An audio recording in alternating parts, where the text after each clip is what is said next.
Petri Wine brings you Basil Rathbone and Nigel Bruce in the new Adventures of Sherlock Holmes.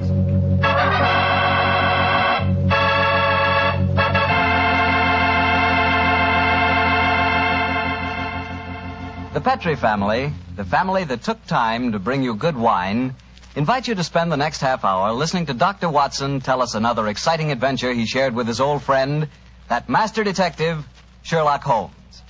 And I'd like to tell you about something you ought to share with your family before dinner. And that's Petri California Sherry. Because Petri Sherry can make that time before dinner a high spot in your day.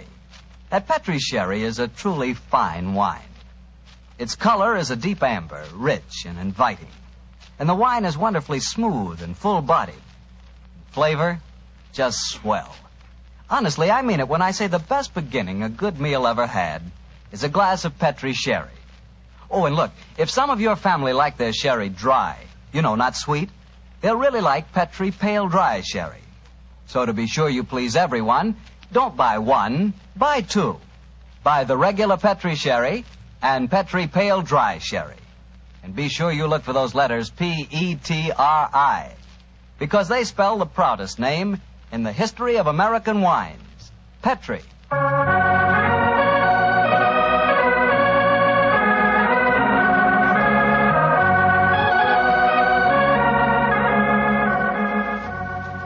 And now I know our good friend Dr. Watson's expecting us. Let's go in and join him. Come in. Good evening, Doctor. Good evening, Mr. Bartell. Say, how are you feeling, Doctor? All over that attack of flu you had? I'm feeling very much better, thank you, my boy. I'm still a little weak. We old fossils take much longer to get over that sort of thing than you young fellows. Well, you take good care of yourself, Doctor. You've got a lot of friends, Oh, I'm very glad to hear that. Thank you, Mr. Bartell. And now settle yourself down, and I'll get on with tonight's new Sherlock Holmes adventure. Where did it take place? You may not be familiar with the names of Jersey, Guernsey, Alderney, and Sark, but those are the four principal islands that make up the group known as the Channel Islands. Oh, yes, Doctor, I have heard of them. Somewhere in the English Channel, aren't they? Between the southern coast of England and the northern coast of France? That's quite right, my boy, though I very much doubt if you ever heard of the tiny island on which this story happened. It was the island of Garth, a minute but self-contained spot with a population of just under 1,000 inhabitants, subsisting, and from what I saw of the island in those days, subsisting very well on its dairy products. Was it under the rule of the British government, Doctor? No, Mr. Bartell, not exactly. You see, the island belonged to a family by the name of Horn. The head of the family, who was known as the Seigneur of Garth, was an independent ruler owing nominal allegiance to the King of England. That allegiance was expressed by one of those traditional ceremonies in which the Seigneur annually presented 1 pound of freshly churned butter to a representative of the British Crown. Times haven't changed much, have they, Doctor? Pound of butter is still worth a king's ransom. But tell me, what were you and the great Sherlock Holmes doing on the island of Garth? Well, I'm just coming to that, my boy, if you'll give me a minute. It was in the summer of 1896 when, to my utter amazement, Holmes informed me that we were going to the island of Garth as the official representatives of the British Crown to accept the annual presentation of butter. At the time, I must confess, I couldn't see why Holmes wanted to accept such a ridiculous mission. It was only as we approached the island in a small fishing boat that he told me a great deal more was at stake for 1 pound of butter. Unfortunately, Mr. Bartell, I'm not much of a sailor, and as the wind was blowing hard and the sea racing, I'm afraid I wasn't a very intelligent companion.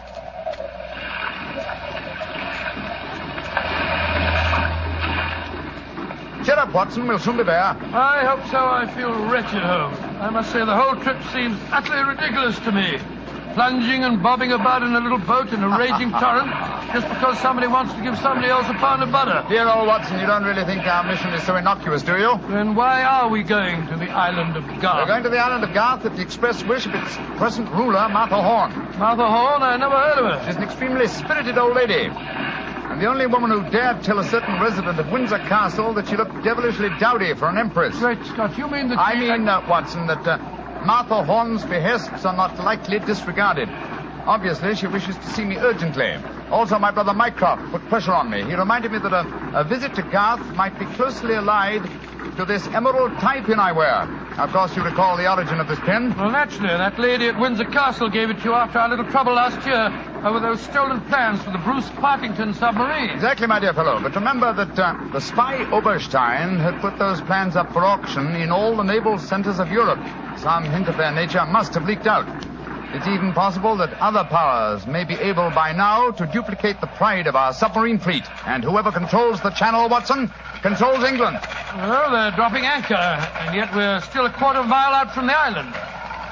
Well, why do you think they're doing that? Here comes the skipper. He'll tell us. Here is as close to the island as we may approach, monsieur. We have already sent signals. A smaller boat is putting out for you. It will be here in a little while. Thank you. A smaller boat. Good Lord. Holmes, you were hinting at the naval significance of the island of Garth. Yes, old chap, I was. Well, what good would it be as a port if even a small boat like this can only come within half a mile of it? For a surface vessel, no. But we were speaking of submarines. Garth, I learned from the encyclopedia, boasts a magnificent interior cavern accessible only through underwater channels. Great Scott, an ideal natural harbor and dry dock for a submarine fleet. Precisely. And on the control of the island of Garth, Watson, may well rest the fate of the British Isles. Now, old chap, perhaps you see why Mycroft was so anxious for us to collect a pound of butter.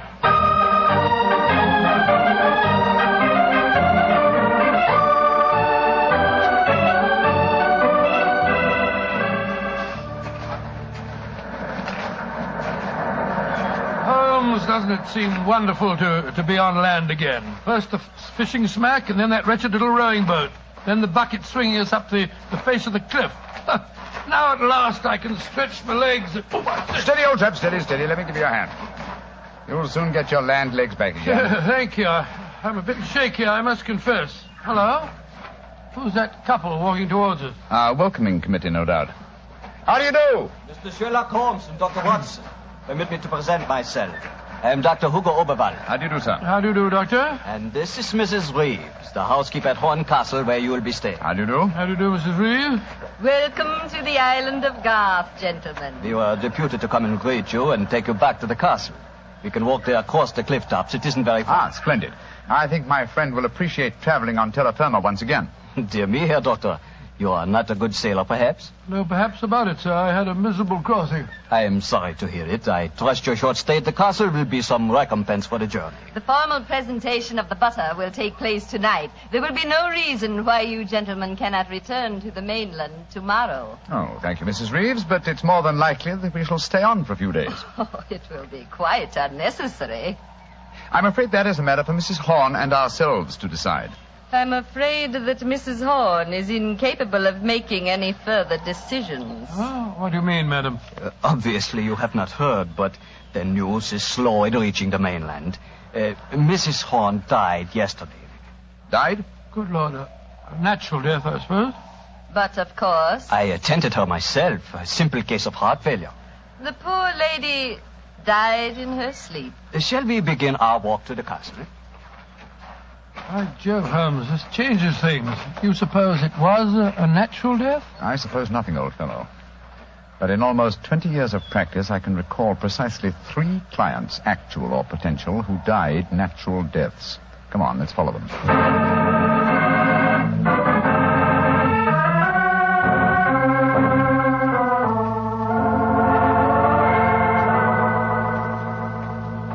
Mr. Sherlock Holmes, Dr. Watson, this is Mr. Christopher Horn, grandson of Mrs. Horn and the new ruler of Garth. How do you do? Hello. How do you do, sir? It's very nice of you fellows to come over here. Too bad you had to arrive just as the poor old gal kicked the bucket, though. Allow me to offer my condolences on your grandmother's death, sir. Yes, indeed, Mr. Horn. Thank you.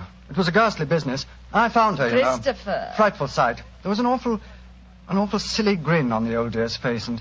Don't you think it would be more to the point if you were to explain the ceremony in connection with tonight's presentation? You're right, Reevie. Reeve is a terrible tyrant, but she is efficient. Don't know what I'd do without her. Always ran everything for poor old Granny. Why, when the old girl was ill, she... Christopher, I gave you a schedule of the ceremonies this morning. What did you do with it? Dash it, Reevie, I don't know. Must have lost it. And I have my own copy in the study. I swear I don't know what I'd do without you. Excuse us a moment, gentlemen. I'll be back in a jiffy. Holmes, what in thunder's going on here? That boy's completely under the thumb of Mrs. Reeves. He was trying to tell us something, but that frightful woman kept changing the subject. He spoke of an awful, silly grin on the dead woman's face. Didn't that suggest something to you? By Jove, that's one of the characteristic symptoms of strychnine poisoning. Exactly, old fellow. And perhaps he was going on to mention the equally characteristic arching of the body. We've got to get Mr. Horn to ourselves for a little while, and you've got to examine the body of the dead woman. And it's going to be difficult. Is that a balcony outside the window? Yes, it is. Come along. Let's see what it leads to.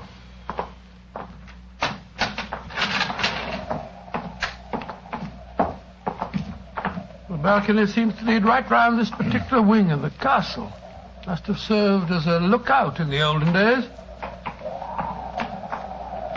I wish the balcony were a little wider. It must be a sheer drop of a couple of 100 feet down to the rocks below. Yeah. Hello. These must be the windows of the room adjoining the one we just came out of. Let's go a little closer, shall we? We may be able to find out something. Can you see anything? Yes. They're in there. Mrs. Reeves and the boy. She's leaving the room. Now's our opportunity. I'll tap on the window. He's seen us. He's coming to open it. What are you two doing out there? Admiring the view? Yes, my boy. It's quite beautiful. Mr. Horn. Yes, Mr. Holmes. I was a great admirer of your grandmother. I was interested in what you were telling me of her death. She had a grin on her face, you said. Yes, it was awful. Her body was all hunched up like a croquet hoop. Really? Of course, Dr. Oberwald said it was perfectly all right, but I must say it seemed dashed odd to me. Yes, it was far from all right, I assure you. And you started to say something else. What was it? Let me see. You said, when she was ill... Oh, yes, that was a silly business. When she was ill, she thought she was in danger from poisoning, so she made Mrs. Reeves taste all her food and drink. Did she really? Where is your grandmother's body now? In the West Wing. The funeral's to be tomorrow morning. I see. Where did Mrs. Reeves go? I'm here on the balcony behind you, gentlemen, listening to your conversation with the greatest interest. Christopher, let me warn you. These men are the emissaries of the British government. They would stop at nothing to take the island over. These men are trying to influence you against me, against Reevy, who has looked after you ever since you were born, and who tries to protect you now that your grandmother has gone and you are alone. Yes, I know, Reevy, but after all... That is your pride as the head of the Horn family, the Seigneur of Garth. The Garth that I'm trying to save for you. This man is completely unscrupulous. He was about to accuse me of murder. Weren't you, Mr. Sherlock Holmes? The thought had occurred to me, Mrs. Reeves. Of course it had, because you wished to poison Christopher's mind against me. Well, Mr. Holmes, we have no police on the island of Garth. Our only law is the word of the Seigneur, and Christopher now holds that title. Seigneur, what do you say? Will you allow an Englishman to blind you by accusing me of being a murderess? Mr. Holmes, Dr. Watson, I shall meet you at the ceremony tonight. Beyond that, I don't care to speak to you again. Good day. A shame to spoil your plans, isn't it, Mr. Holmes? Well, upon the soul. Magnificent, Watson.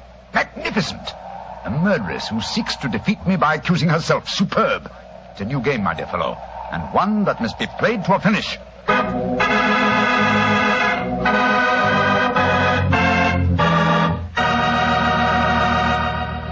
We'll hear the rest of Dr. Watson's story in just a second, so I'm just going to remind you that right now is one time you'd really enjoy a glass of Petri California Port. You couldn't ask for a more delicious wine. Petri Port, with its deep, rich red color and its heart-of-the-grape flavor, is one of America's all-time favorite wines. Petri Port is wonderful after dinner and perfect to serve when company comes. Try it. But just remember that when you want the kind of port I'm talking about, you've got to make sure it's Petri Port, because all Petri wines are good wines. Dr. Watson, this is certainly an unusual story you're telling us tonight. What happened after Mrs. Reeves left you and Sherlock Holmes standing on the balcony? We retired to our rooms and had a quiet and lonely lunch. Though the great man said little, I could see that he was deeply excited and that his keen brain was evolving some plan that would enable us to solve the mystery of Mrs. Horn's death. After lunch, we started to descend the stairs leading to the main hall of Garth Castle. As we did so, Holmes said, Watson, we're in no danger ourselves. Mrs. Reeves knows that we're here as emissaries of the British government. Yes, and if we didn't return with the butter within a few days, there'd be a British dreadnought here looking for us. However, I am in danger of one of my worst defeats. My professional pride is piqued. If only I could... Watson. Yes, Holmes? If at any time today I slip you a note, don't read it at once, but... Shh. Here comes Mrs. Reeves. Precisely, Watson. I entirely agree. If I do not make the test on Mrs. Horn's body within 24 hours of her death, it will be useless. I must make it by 3 o'clock this afternoon. Mr. Holmes. Oh, yes, Mrs. Reeves. I want to apologize for my behavior before lunch. I was intolerably rude. Oh, please, no. Whatever my quarrels may be with British politics, I at least owe to both of you the duties of hospitality. That's very gracious of you, Mrs. Reeves. I wonder, would your hospitality also include a personally conducted tour of the subterranean caverns for which this island has become internationally famous? Would they really interest you? Well, I'm afraid that my friend and I won't have the time. Oh, yes, not at all, Watson, not at all. We have plenty of time, as long as we're back here by 3 o'clock. I'm sure Dr. Oberwald would be delighted to join us. He has made quite a study of the unique rock formation. Oh, that's splendid. It should prove a most interesting excursion. But, Holmes, why do we want to go stomping around a lot of damp and smelly caves? Well, the exercise will do us good, old fellow. Will you lead the way, Mrs. Reeves? And please remember that it's most important that I return here... I remember, Mr. Holmes. You must be back here by 3 o'clock.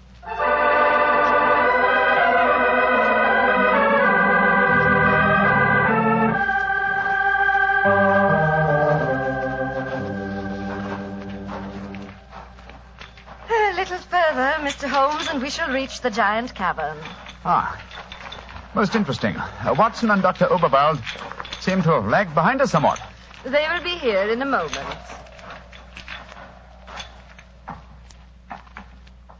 There. This is the giant cavern. Magnificent. Truly a miracle of nature. It's a natural submarine dry dock hewn out of the rocks. Yes, Mr. Holmes. And in the olden days, only the smugglers who inhabited this island knew the entrance that leads to this cave. The first seigneur of Garth found a cache of untold wealth hidden here. Really? Silks, jewels. There are still the remains of some of the finest Calvados brandy stored among these rocks. Indeed. An incomparable drink. Would you care for some? It is our custom whenever visitors honor us with their presence to offer them a glass. I should be delighted. There is a natural shelf here in the rocks. Perfect hiding place. Here you are, Mr. Holmes. And here is a glass. This is a rare privilege. I imagine that very few people have been offered it. Only our most distinguished visitors, I assure you. This cavern is completely inaccessible from the outer sea, I presume. Completely. Unless, of course, ships could swim under the sea. Which, as you know as well as I, they can, Mrs. Reeves. Even outside the imaginings of Jules Verne. Indeed. Would you care to explore a little deeper? The others will be with us soon.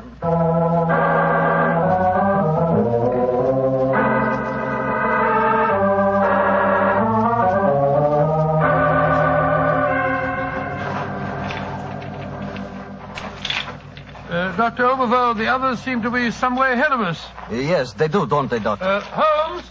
Holmes, where are you? Dear me, I'm afraid we cannot follow them. What do you mean?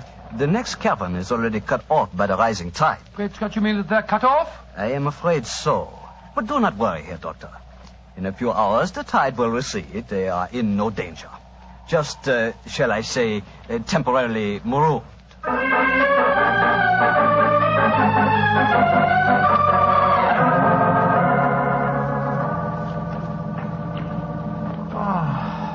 I can't understand it. I'm getting confoundedly sleepy. I'm so sorry. I'm afraid that we stayed here longer than I intended. I fear that we are cut off by the tides. Cut off? By the tides? We're in no danger. In a few hours, we shall be able to return. But I'm afraid I cannot get you back at 3 o'clock, which was the time I promised. But it's vital. Absolutely vital that I get back. I'm so sleepy. But please, keep talking. I must keep awake.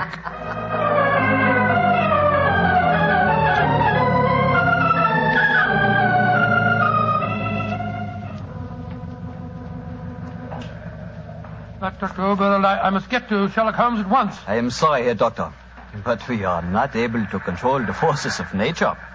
We cannot force the water to recede. Your friend is in no danger. No, but he's got a most important test that he must make by 3 o'clock. I am afraid that will be impossible. I've got to do something. I should have come to these blasted caves in the first place. I don't know what on earth I ought to do. By Jove, that note that Holmes gave me, he told me to open it if... where did I put it? Ah, here it is.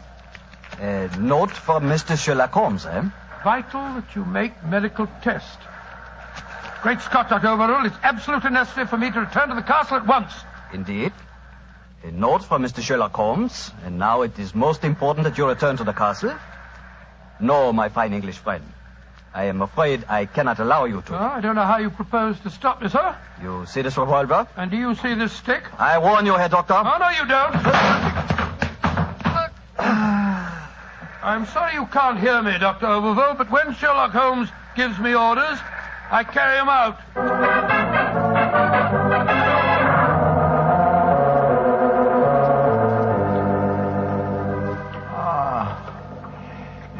Mrs. Reeves, are we still trapped by the tide? What time is it?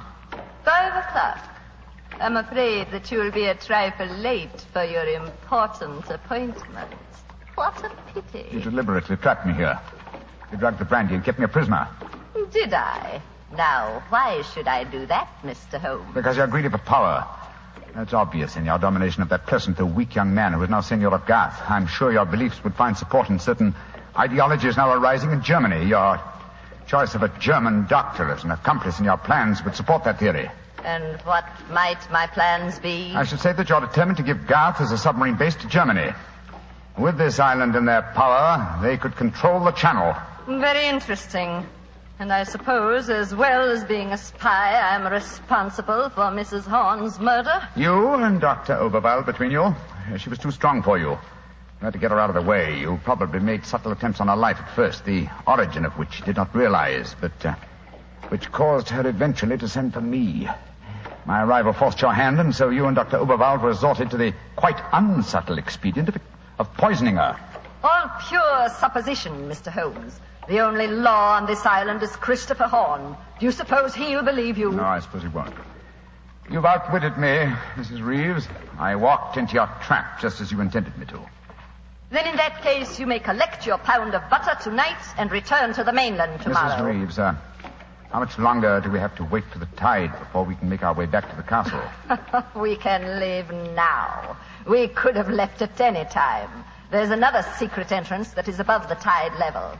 I merely had to make you overstay the hour of your test. I could not risk Christopher's seeing definite proof. Come now. I shall lead you back. You fool.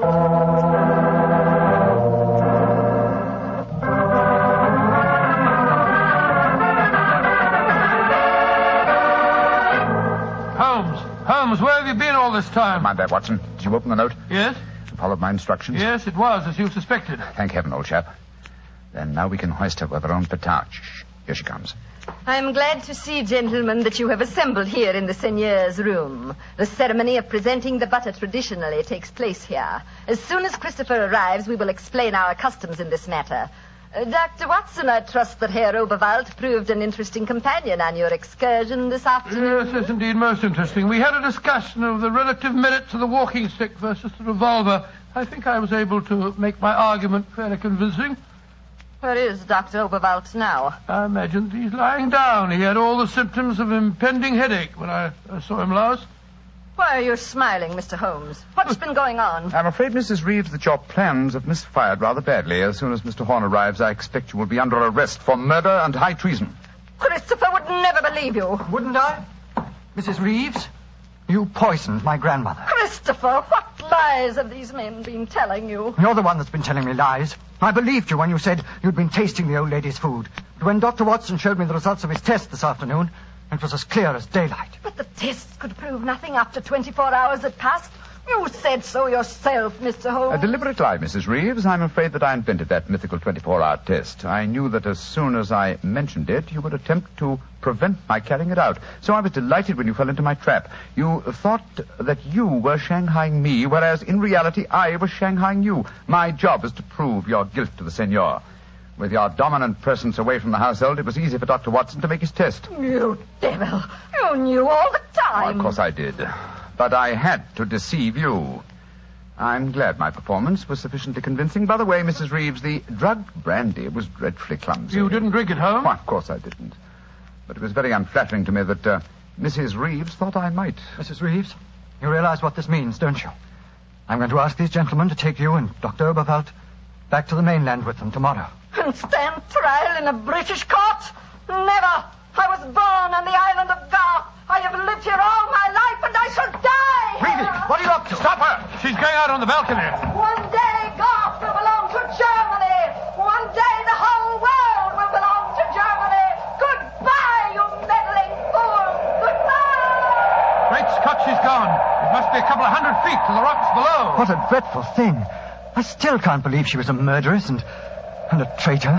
Now, it's shocking. A shabby finish to a shabby business. Mr. Horn, I suggest that we make sure Dr. Oberwald does not escape justice, and that we then perform the ritual presentation of the butter. Yes, Mr. Holmes. The island of Garth will still pay tribute to England, and I think it always will.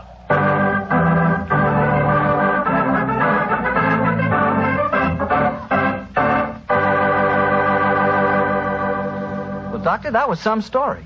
So Germany didn't get the island of Garth after all. No, Mr. Bartell. In fact, in after years, the island proved to be an invaluable submarine base for England.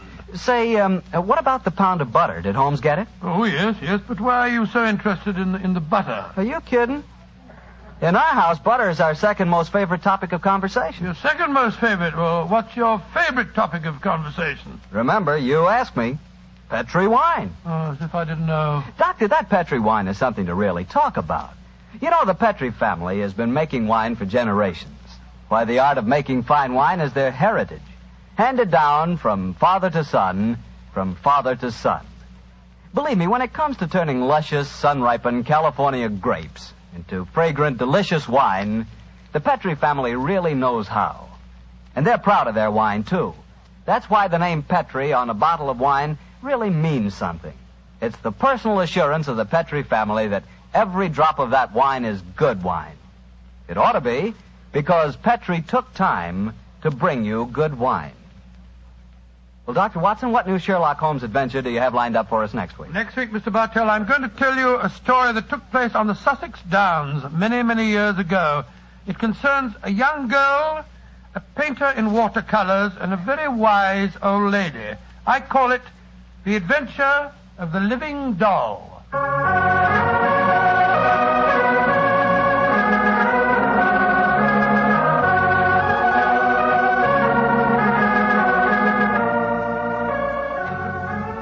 Tonight's Sherlock Holmes adventure was written by Dennis Green and Anthony Boucher and was suggested by an incident in the Sir Arthur Conan Doyle story, The Adventure of the Bruce Partington Plans. Music is by Dean Fossler.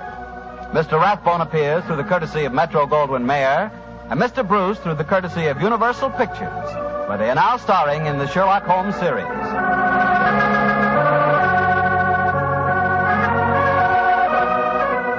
The Petri Wine Company of San Francisco, California, invite you to tune in again next week, same time, same station. Sherlock Holmes comes to you from our Hollywood studios.